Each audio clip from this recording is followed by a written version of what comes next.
everybody, I'm Connie Stewart with SimplySimpleStamping.com. Thank you guys so much for joining me today for a new Tuesday tip. Hey, today we're going to be talking about one of my favorite tools in the Stampin' Up! Catalog. It's called the Silicone Craft Sheet. Maybe you've seen it, maybe you own it and went, what do I do with it? Hey, today we're going to talk about 7 different tips on ways that I use this wonderful little tool in my stamp room, and I actually use it quite a bit.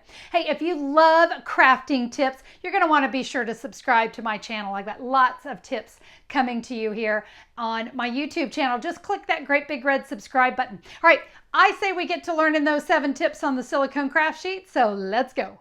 So the first tip I want to show with the silicone mat is how to put adhesive close to the edge.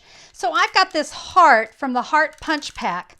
And you notice, can you see that my adhesive is coming off the edge? Let's say I wanted to really make sure I was good and tight.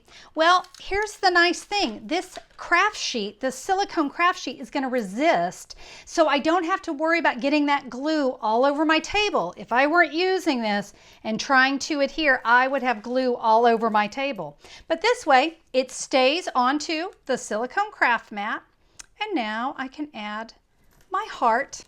And there you go. And no adhesive everywhere. Tip number 1, let's do another one. When I'm using my hot glue gun and that glue gets drippy, and you guys know what I'm talking about, it's great to have that silicone mat underneath me. Again, I don't have to worry about getting glue on my tabletop.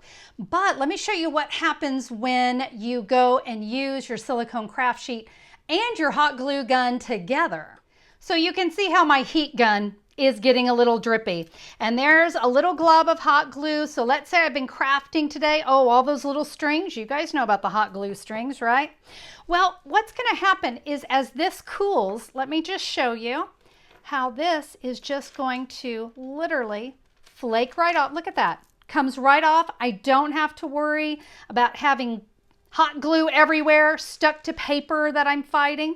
Let me make sure that's cool before I touch it.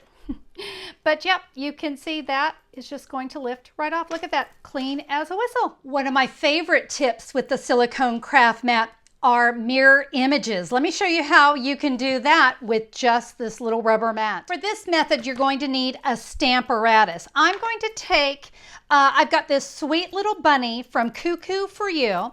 I'm going to ink that up in the Tuxedo Black, and I'm going to give that a little press onto my cardstock. There is bunny number 1. I'm going to remove this, and instead of cardstock, I'm going to bring in my silicone mat. Now, you want to make sure your mat is very clean with this method. So you can see if you have any little dust particles or whatever, just make sure that's good and clean. Now, here's why you need the Stamparatus. I'm going to ink up my image, and I'm going to give that a press onto the silicone mat. See my image?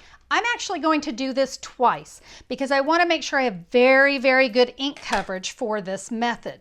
So I'm going to give it one more press, and now here comes the magic. I'm going to lay my silicone mat.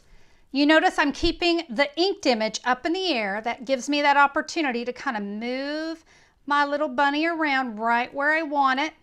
And you can see right through the mat. Isn't that great? I'm going to take a clear block and give that little bunny a press. And now, are you ready for the magic? I'm going to gently lift, and there is my mirror image. So let me bring in my finished card, and you can see I just simply colored in my bunnies with my Stampin' Blends, but it was a great way to get double duty from one stamp by creating a mirror image. Here's another tip.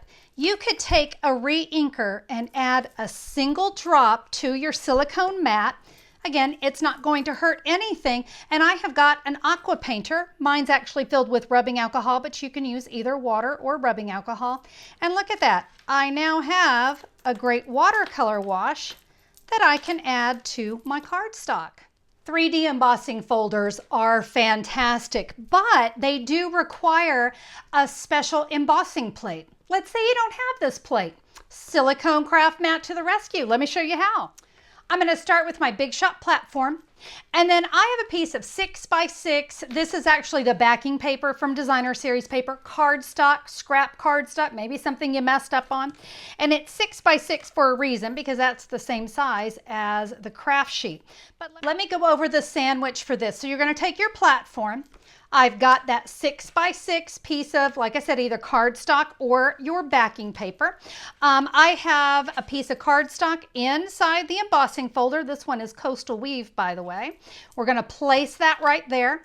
Then I'm going to come in with that silicone mat and then a cutting plate on top. So that is the sandwich. Now let's run this through our embossing machine. That silicone craft mat gives me just enough cushion to go through the machine. And here we go. Let me show you what we have. You can see we have all the great texture. Keep in mind, I mean, this plate is wonderful. I love it. I use it. But if you don't have it, it's nice to know that a piece of scratch cardstock and your silicone mat is going to accomplish the same thing. Another technique I love is to use this on detailed dies. I put a little multi-purpose glue here. I've got some cardstock. Oh, look, there's that watercolor wash you guys just saw me do.